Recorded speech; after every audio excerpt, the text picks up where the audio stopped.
The Dallas Mavericks have officially destroyed their franchise. A Luka Doncic trade, an Anthony Davis injury in his debut game, their only other bigs, Lively and Gafford, sidelined for the rest of the season, and the final crushing blow, Kyrie Irving's season-ending torn ACL. Less than a year ago, this team was in the NBA Finals. It was supposed to be the start of something special, an extended run as legitimate title contenders. The Mavericks even doubled down in the offseason, making more key additions in Klay Thompson, Najee Marshall, and Quentin Grimes to give Luka and Kyrie the supporting cast they needed to make another deep playoff run. But instead, it all culminated into an absolute disaster. The Mavericks have completely imploded, and at the center of it all is the man who made the decision that sent shockwaves through the NBA, Nico Harrison. This collapse wasn't just a string of bad luck or unfortunate injuries. It was the result of a series of catastrophic front office decisions that not only destroyed a contender, but may have permanently damaged the Dallas Mavericks as a franchise. And the biggest mistake of all, trading Luka Doncic. The NBA has always been a cutthroat business. Trades happen, contracts expire, and front offices make cold, calculated decisions. But there are exceptions. Every so often, a franchise and a player form a bond that goes beyond basketball. Certain players become the face of a city. They define an era of basketball for their team, leading them through the highs and lows, battling through adversity, and becoming legends in the process. These players become the foundation of the franchise, the lifers. We've seen it time and time again. Kobe Bryant with the Lakers, who ultimately stuck with Los Angeles through the championships, rebuilding years, and everything in between. Tim Duncan with the Spurs, a quiet but dominant force who kept San Antonio relevant for 2 decades. And of course, Dirk Nowitzki, who spent his entire career in Dallas, brought them their first ever championship, and became one of the most beloved players in NBA history.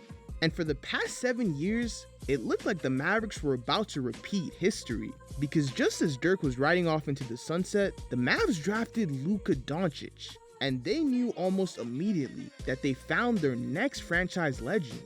From the moment Luka stepped into the NBA scene, there was no doubt he was special. A 19-year-old rookie from Slovenia playing with the confidence and skill of a veteran. And it didn't take long before he was dropping triple-doubles on a nightly basis, carrying the Mavericks back to playoff relevance, and putting up historic performances regularly. Year after year, Luka continued to prove himself as one of the most dominant and respected players in the league. 7 years of consistent greatness, amassing 5 first-team All-NBA selections, multiple MVP caliber seasons, deep playoff runs, and an NBA Finals appearance to top it all off. By the end of the 2024 season, he had already cemented himself as one of the greatest players to ever wear a Mavericks uniform. But his trajectory wasn't just on pace with Dirk's, he was set to surpass him. Luka was everything a franchise could ask for in a superstar. He played with passion, he cared about winning, and most importantly, he embraced the city of Dallas.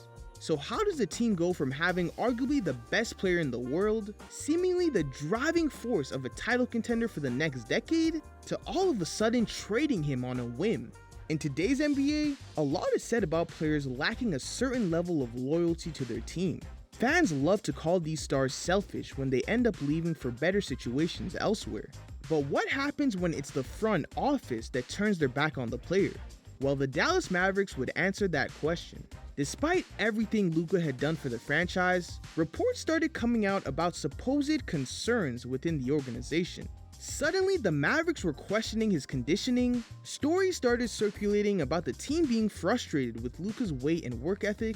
Despite him being one of the most durable and productive players in the league, the front office apparently had doubts about his commitment. But in reality, that was just the excuse. The Mavericks wanted to move on, not because Luka wasn't good enough, not because he wasn't a leader, but because they didn't want to be tied down financially. Instead of eventually having to sign him to a supermax extension and committing to a championship future, they chose to cash out on their investment. And in doing so, they didn't just lose their franchise player, they alienated an entire fan base. This trade was never about basketball, because if it was, it would have never happened. You don't trade a 26-year-old generational talent unless you're forced to. And the Mavericks weren't forced to do anything. So what was the real reason? Over the last 2 months, rumors have come out saying that the Dallas Mavericks ownership group is considering selling the team. A franchise that has always been in Dallas with a loyal and passionate fan base may soon be up for grabs. And what's the easiest way to make a franchise look more profitable before a potential sale? Cut future salary commitments like Luka's upcoming $300 million Supermax extension, stop competing for championships and enter a cheaper rebuilding phase. Oh, and raise ticket prices despite just gutting the team. And that's exactly what they did. The Mavericks have increased their ticket prices by 8% this season, despite trading away their best player and giving fans zero reason to believe in the future. This isn't just terrible decision making from the higher ups of a beloved NBA team. It's a ruthless business move, and in the process, they may have permanently broken the heart of the franchise. For decades, the Dallas Mavericks have been defined by loyalty. Dirk Nowitzki gave everything to this organization, and the fans supported him through every step of the journey. Luka Doncic was supposed to be the next chapter in that story. Instead, the front office threw it all away. They chose short-sighted interests over long-term success, and they've ultimately just killed this franchise's future. The fans deserve better. Luka deserved better. But instead, in less than 2 months, the Dallas Mavericks went from a finals contender to one of the biggest disasters in NBA history. This is how you destroy an NBA franchise.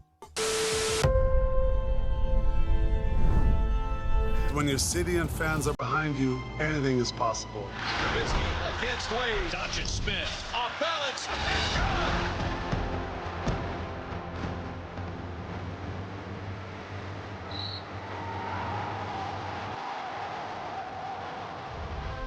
One for Dallas. It's so insane to people that when you have, I mean, Luka's a legit, like, generational talent. You don't have to convince me. But it's yeah, I mean, I don't get it either. You don't get it either. No. And it is one of these things that, as people have said early on, like, time will tell. Like, Yeah, that's the way all trades work. yeah. They could win every game the rest of the season and win the championship, and it wouldn't really matter because all of the emotional value and in that journey just got sucked away.